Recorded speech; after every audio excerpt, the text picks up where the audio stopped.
This is Stephen Wallace, and this is my presentation on names, words, and many facets. I have divided this into two parts for convenience. I encourage you to go to both parts, but we're going to start with part one. Here's some information about me. The short version is after graduating from college and serving in the Army, I got a PhD in linguistics. I taught linguistics for several years. I then went to law school and worked for many years as a corporate lawyer. I'm now retired. That's what I look like. Names are a prominent and complex feature of human language. Names have been extensively studied by scholars in different fields: philosophers, anthropologists, cognitive psychologists, neuroscientists, and linguists. But I'm not going to review that literature. It's very interesting and has a lot of interesting observations. But I'm going to approach things from a different way. I'm going to talk about the development of names over time. I'm going to start about what we know about early human life. This is going back eons and eons and eons, basically to our distant human ancestors who were hunters and gatherers. And then I'm going to fast forward for a really long time to the world of ancient Rome around 2,000 years ago. And to look at this, I read through Virgil's epic poem, the Aeneid. I read through the letters of the famous Roman figure Cicero. I read through the history written by Suetonius of the lives of the 12 Caesars. I did these in English translation.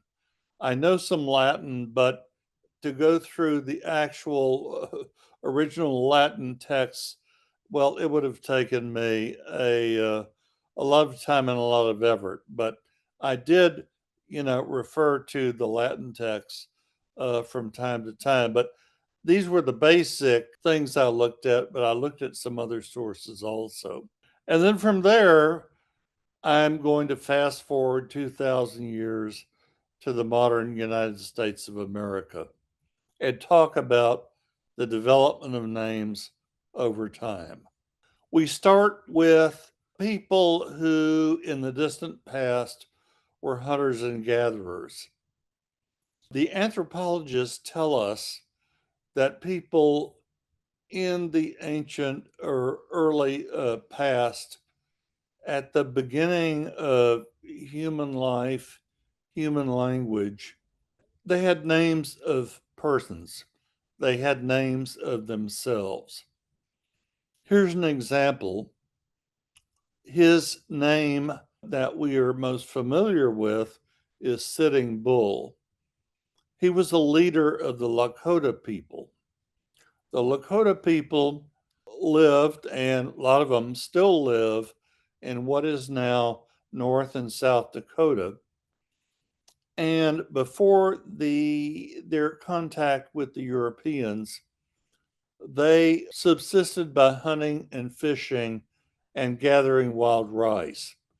They also cultivated a little corn, but that was difficult because of the weather. And where they were was really at the northern limit of where you could grow any kind of crops. Well, anyway, this photo was taken around 1883 when he was a little more than 50 years old. And as I said, he's known as Sitting Bull. His original name, when he was born, he was called Jumping Badger. But there's kind of a story there that you can look up At some point, he got this new name, Sitting Bull. And it's interesting to note that bull in this context, it meant adult male bison. The people, the Native Americans in those days, did not have domesticated cattle. So that's what his name really meant. Anyway, that's an example of names in a very traditional way. The anthropologists also tell us that people in the distant past had names of places and geographical features. Here's a photo of the Mississippi River. That name, Mississippi, comes from the Ojibwe language. Those people lived in the upper Midwest, and in their language, this word, Mississippi, meant or still means great river.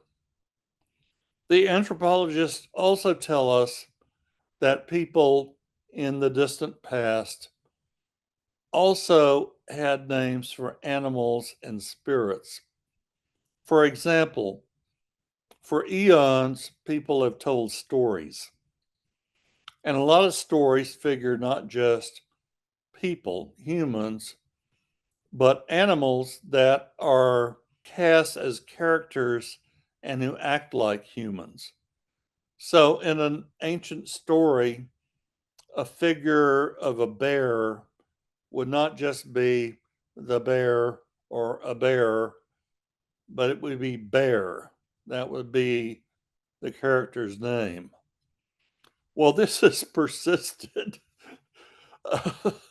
down to the current time. 100 years ago, in 1925, 100 years ago, an author in England started creating stories figuring a bear named Winnie the Pooh. And well, he was called Winnie or the Pooh, but he was not the only figure in these stories. There were other figures.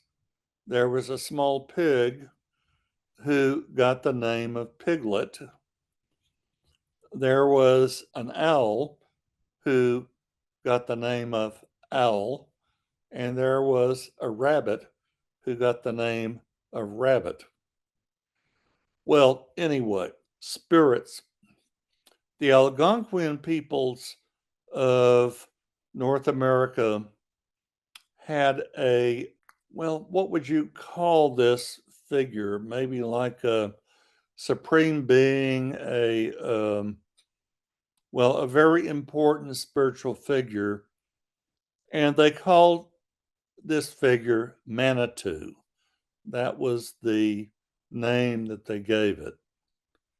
So, anyway, these are some examples of names that people used in the very, very distant past. I'm now going to roll forward many millennia, many millennia to ancient Rome, around 2,000 years ago, the classical period. The Romans had personal names like, well, okay, no surprise. And in the sort of classical period of, people in the upper class, men had three names. The Latin terms were praenomen, nomen, and cognomen. The praenomen was like a personal or given name. The nomen was the name of what they called their gains, which is often translated as clan. And the cognomen was like an extra name. Well, I'll get into that. Well, here's an image of a well known Roman poet. In English, we refer to him as Ovid.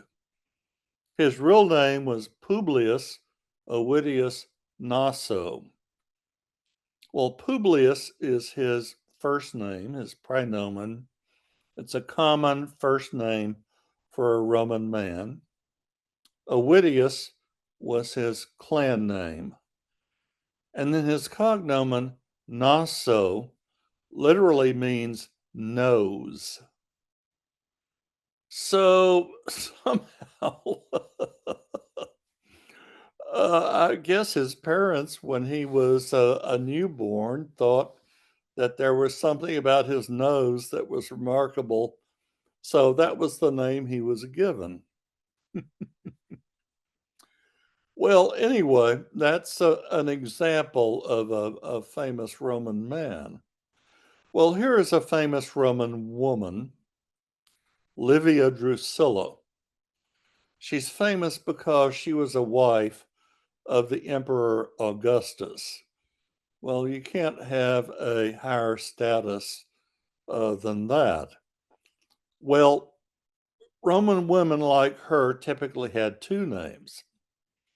And her first name, Livia, well, and her second name, Drusilla, they both came from names of her father. Her father was named Marcus Livius Drusus Claudianus. And I won't go into why he had this fourth name, but anyway, her first name, Livia, came from his nomen, that is the name of his clan, Livius, and it's the feminine version of that. Her second name, Drusilla, is the feminine diminutive of her father's cognomen, which was Drusus. This name Drusus, we don't know the original meaning. Some people say it means stiff. Some people say bold or courageous. Well, maybe something along those lines. She later came to be known as Julia Augusta in connection with her marriage to Augustus. The Romans had names for groups of people, the Greeks, the Trojans, and so forth. They had place names, cities, Rome, Troy, Carthage, regions and areas, Gaul and Asia. Nothing remarkable there. The Romans had names for geographical features, mountain ranges, mountains. Here is a photo of a mountain, in fact, a volcano that they call Vesuvius. It's near Naples. And of course, it's famous because in 79 AD, it had a big eruption which destroyed the thriving city of Pompeii and neighboring areas. And it's still a threat to that area near Naples. The Romans had names for rivers. Here are three rivers that are famous in Roman history: the Tiber, the Rhine, and the Rubicon, seas and oceans, and then hills. Rome is famous for its 7 hills. They had names for each of these hills. In English, the Palatine, the Capitoline, the Esquiline, and the rest of them. Roman religion. They recognized a number of divinities. I think many people are familiar with these: Juno, Neptune, Apollo, Ceres. There's an image there, a statue of Juno. And they built temples in honor of these gods, and they named the temples after the names of the gods. The Romans obviously knew that different people spoke different languages. They called their own language Latin, lingua latina, and they were very familiar with the culture and language of the Greeks. So they called the Greek language lingua graeca. Then there are features of the nighttime sky. The Romans inherited an elaborate tradition of astronomy that was developed in Western Asia, primarily in Babylon, and spread around that part of the world and was a big feature in Egypt also. People in those days, well, they didn't have telescopes, but with their eyes, they recognized 5 objects in the nighttime sky that moved around. And the Romans called these planets, and they named these after some of their gods. So there are 5 of them. There's Mercury, Venus, Mars, Jupiter, and Saturn. And we still use those names today. They gave names to significant stars. The brightest star in the northern celestial hemisphere, they called Arcturus. They got that name from the Greeks, but that's the name they used, and that's the name that astronomers still today use for that star. And then there's Polaris. Polaris, in common English, we call it the North Star, but I think the technical astronomical term is still Polaris. The Romans could see some star clusters. The most significant one was the Hyades. That's another Greek word that they took, but we have taken that term from the Romans, and we still call that star cluster the Hyades. And then there are constellations. These are groups of stars that people looked at and they saw figures there in the sky. And the Romans, 2 of the constellations that they identified, they collectively called the Bears. There was Ursa Major, the greater bear, and Ursa Minor, the lesser bear. Well, anyway, here is a diagram of Ursa Major, the greater bear. And today we see a constellation within this constellation that we call the Big Dipper. And it's significant because its edge there points to Polaris, the North Star. The Romans inherited this idea of the zodiac, these 12 constellations. They gave names to them: Aquarius, the water carrier, Sagittarius, the archer, and we still use those names today. The Romans had a calendar. It developed over time and it got confusing and complicated. But during the leadership of Julius Caesar, he decided to reform the calendar. So he consulted some experts and adopted a new calendar. It took effect on January the 1st, 45 BC. It was a solar calendar.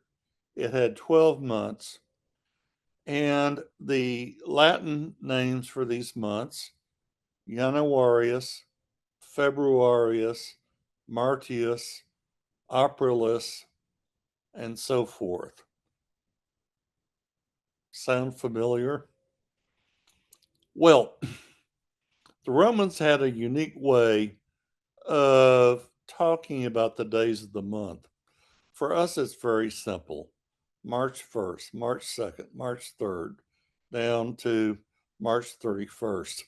The Romans had this odd system. They had names of 3 marker days during the month. The first day of the month they called the kalends. That was the day when debts were due. That's when you had to pay your rent or you had to pay interest on your loan. Does that sound familiar? Well, anyway, the kalends were the first day of the month. Then the 5th or 7th day of the month, depending on the length of the month, they called the nones. And then the 13th or the 15th day of the month, depending on the length of the month. They call it the Ides. And again, this is all kind of complicated, but they counted backwards and inclusively. So the day of the month we call March 31st, they called the day before the Kalends of April.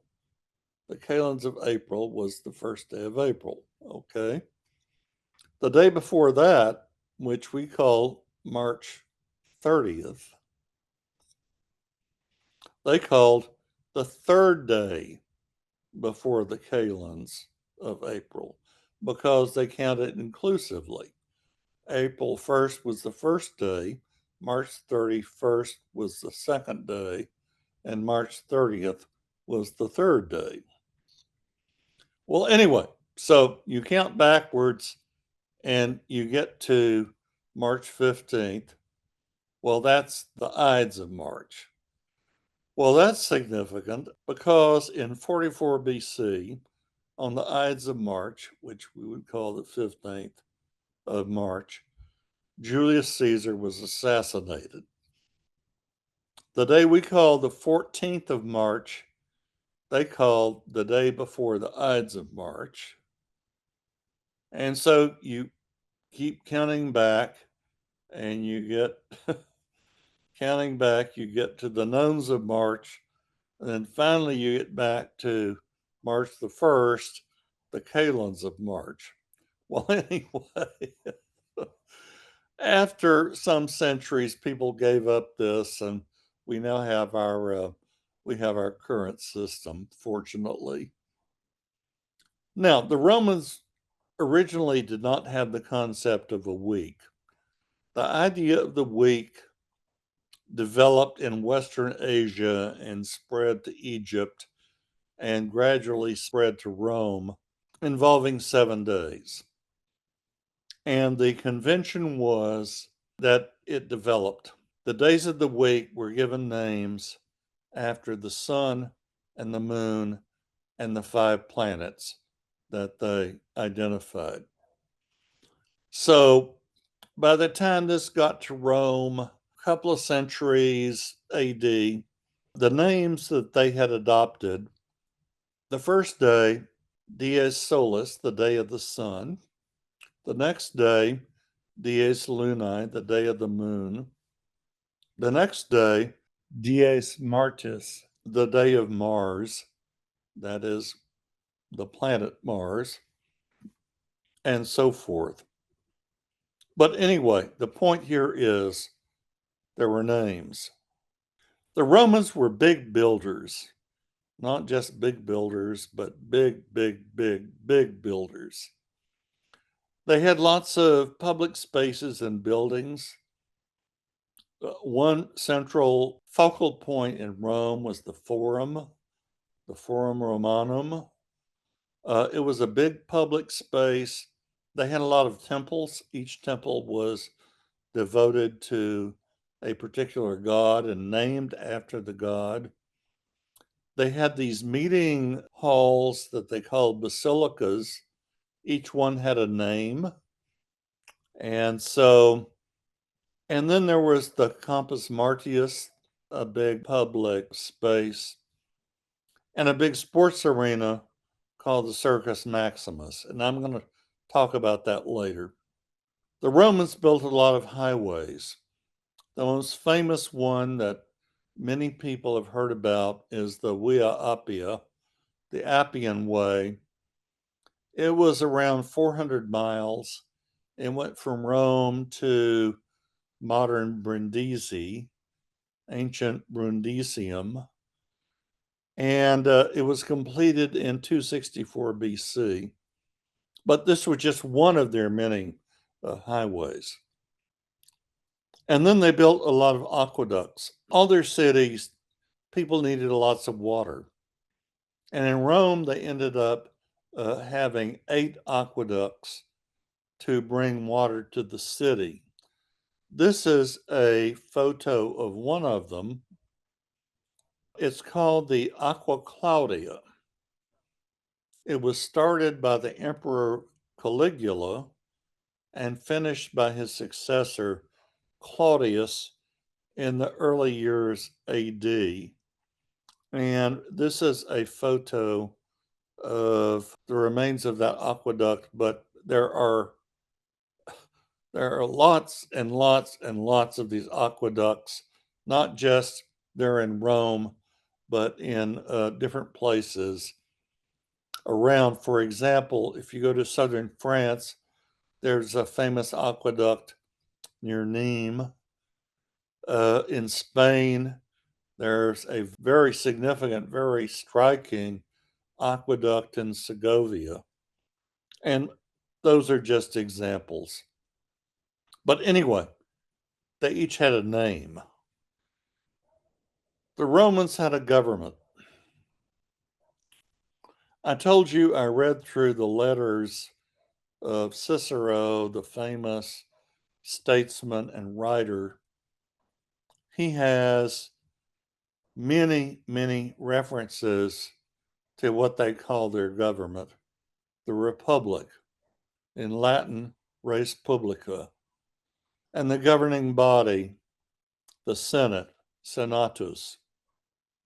We don't have any images of what a session of the Roman Senate looked like, but here is a modern depiction of what it might have looked like. The Senate passed a lot of laws. We know a lot about this subject, and they gave names to their laws.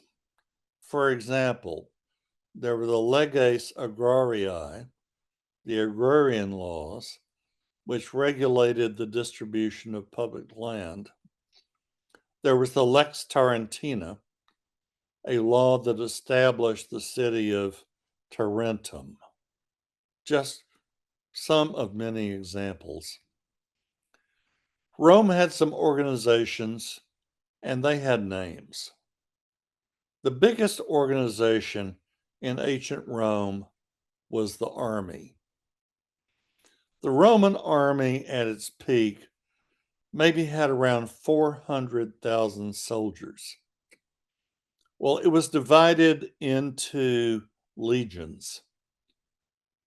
One of the most well-known of these is in English, the 10th Legion, in Latin, Legio Decima, and it's well known because it was associated with Julius Caesar.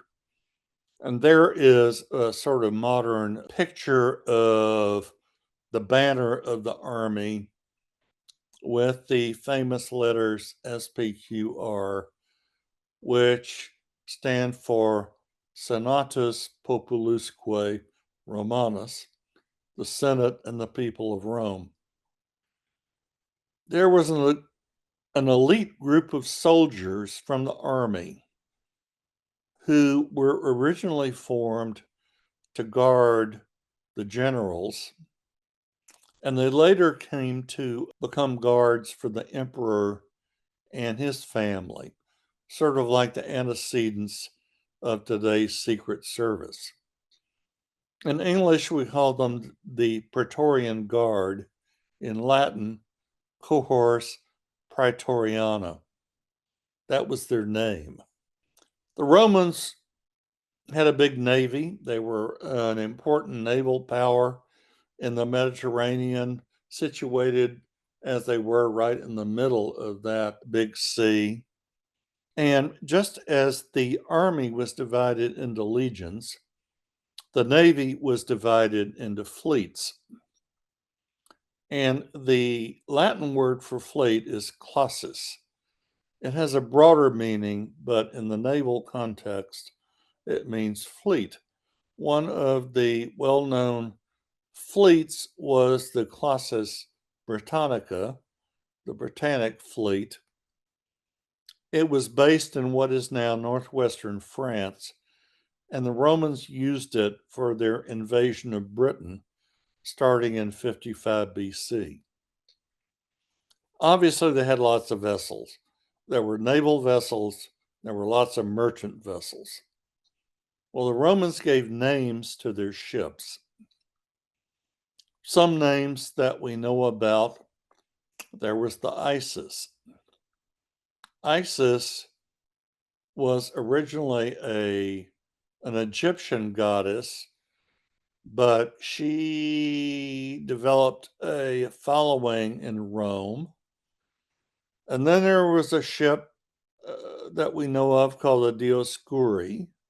The Dioscuri are the twins, Castor and Pollux, sort of mythical figures, and then maybe kind of godlike figures.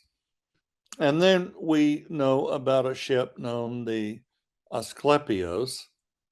Asclepios was the Greek god of medicine and healing, but the Romans also took that over. But the point is, they gave names to their ships. The Romans enjoyed, well, they had literature, they had theater, and they were really fond of rhetoric and oratory. In terms of written works, well, they didn't have printed works, but they had things in the form of manuscripts. They were familiar with Greek works like Plato's dialogues, and they had their own written works. For example, Julius Caesar wrote an account of his exploits in Gaul, modern France. The official title of it was Commentarii de Bello Gallico, but it was just sometimes referred to in short form as De Bello Gallico, the Gallic War. But anyway, they had these written works and they had titles or names for them. The Romans enjoyed theater. They knew and enjoyed a lot of drama that they got from the Greeks, such as Euripides, drama Medea. But they had their own tradition of theater. There are two famous Roman people who wrote plays, Plautus and Terence. Plautus wrote a number of comedies. One of them has the name Miles Gloriosus, meaning the boastful soldier. And well, that was just one of his comedies. And here is a photo of a mosaic that has been discovered that shows Roman actors. So this, is a something that was a prominent feature of Roman life.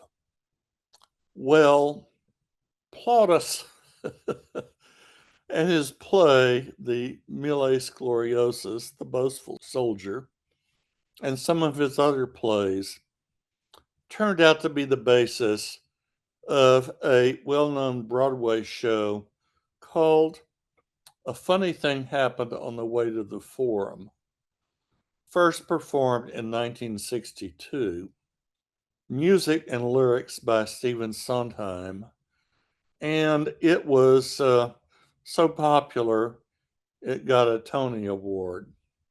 So, the afterlife of Roman theater. As I said, the Romans were fans of rhetoric and oratory, giving grand speeches.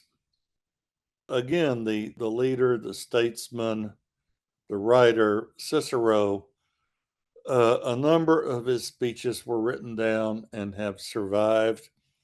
Just a couple of examples. They have been given names. Pro Balbo, in defense of Balbus. Balbus was an advisor to Caesar who had been accused of wrongdoing.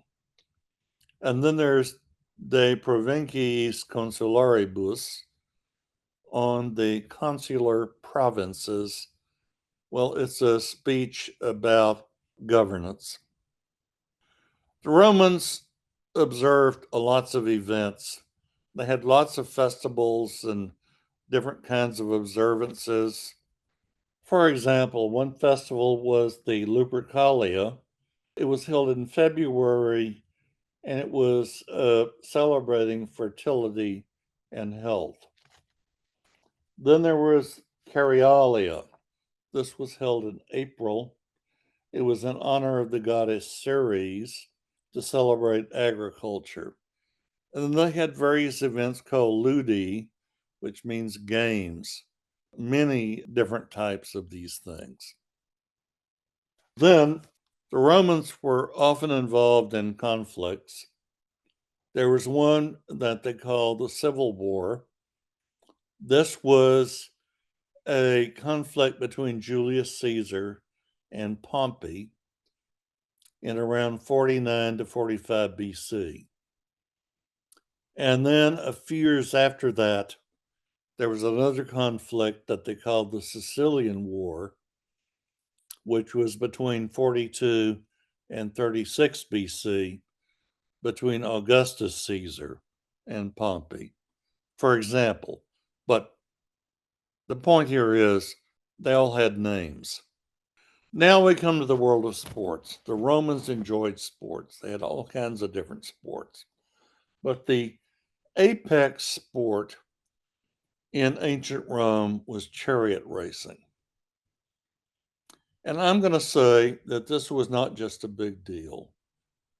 It was a really, really, really big deal. It was like, in modern terms, a combination of Formula One racing, professional football, and the Kentucky Derby all rolled into one. Well, there were some racing done individual to individual, but it was mostly done in the form of teams. There were 4 teams: the whites, the blues, the greens, and the reds. In Latin, the Factio Alba and others.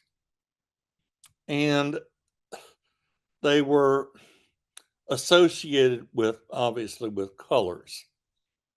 Now, there is a photo. It's a set of 4, a mosaic. This is a photo of a mosaic that has been found, and it shows a charioteer. This is a member of the blue team, obviously. He has a blue helmet and he has a blue uniform, a tunic. And of course, he's there with his horse. Very important. It's interesting to note, just to go beyond the names, just into the culture of all of this.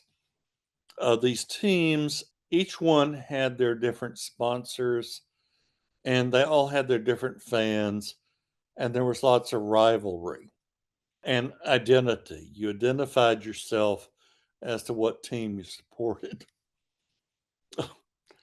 It reminds me of Chicago today. You know, Chicago has 2 professional baseball teams, the Cubs and the White Sox. And people in Chicago identify themselves. Are you a Cubs fan or are you a White Sox fan? Well, not long ago, Father Bob, originally from Chicago, was elected Pope. And one of the first questions that people asked him was, are you a Cubs fan or are you a White Sox fan? His Holiness replied, I support the White Sox. Well, Cubs, sorry, you're going to have to go elsewhere for spiritual support. The Romans, because of the significance of this sport, they had a practice of developing horses, and they gave names to their famous horses. We have a couple of examples here.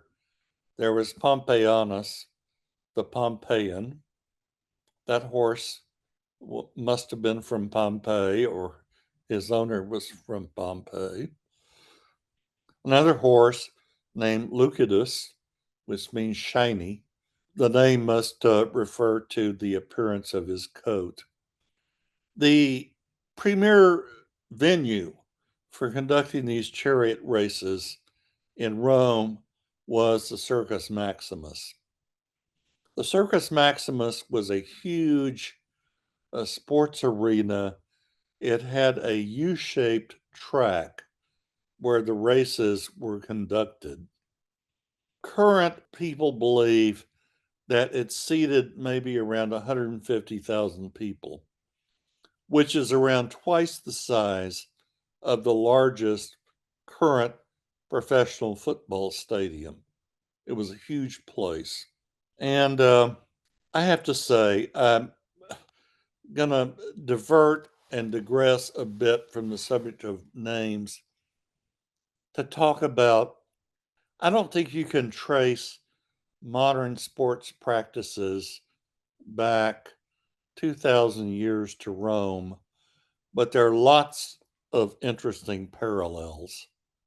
Well, we have things organized in terms of teams with their sponsors, their owners, and their fans and their rivalries, and teams being identified by different colored uniforms. Ancient writers in Rome noted that even though these charioteers were of low social status, some of them earned a huge amount of money. Well, think about today's professional athletes. I won't even start to talk about the tens of millions of dollars per year that some of them make.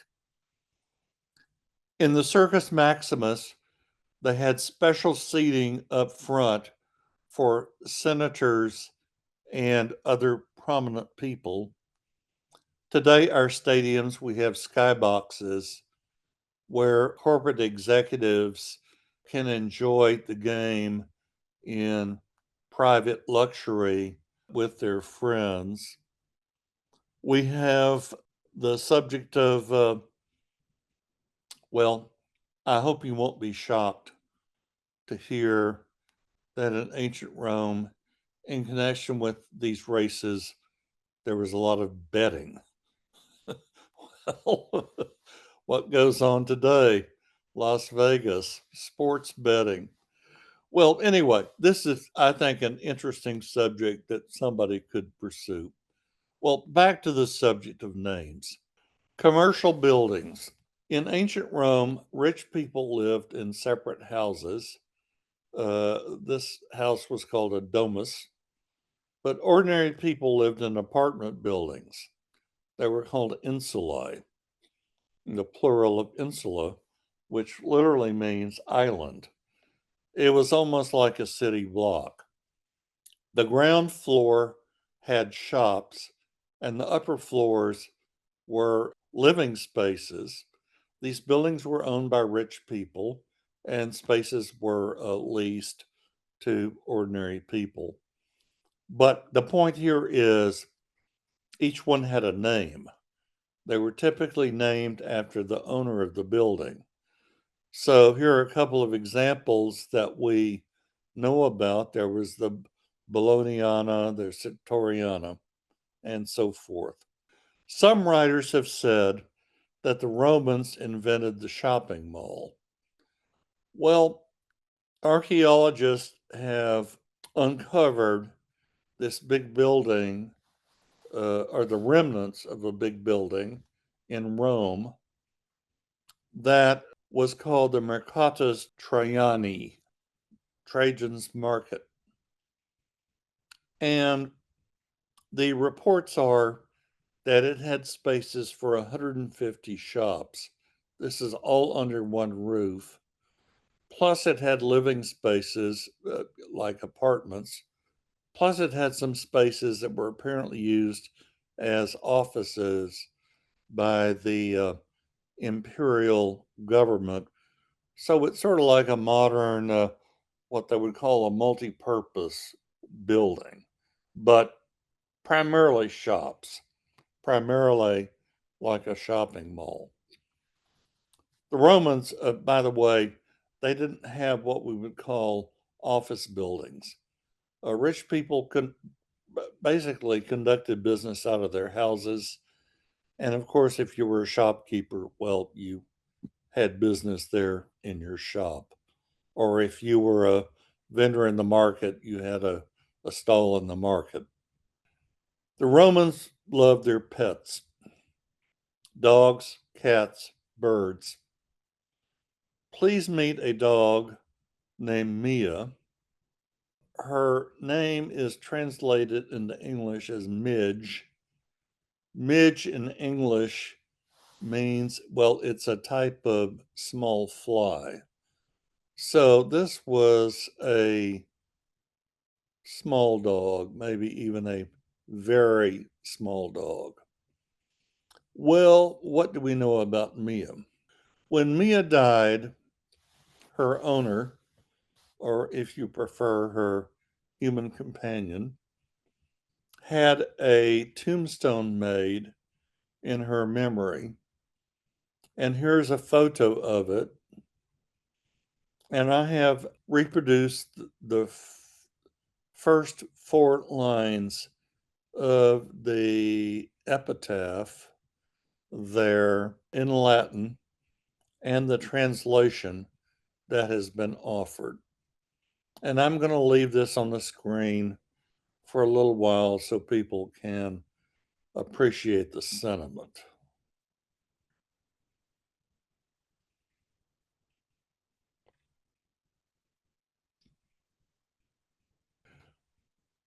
Well, that's mostly what I have to say about ancient Rome.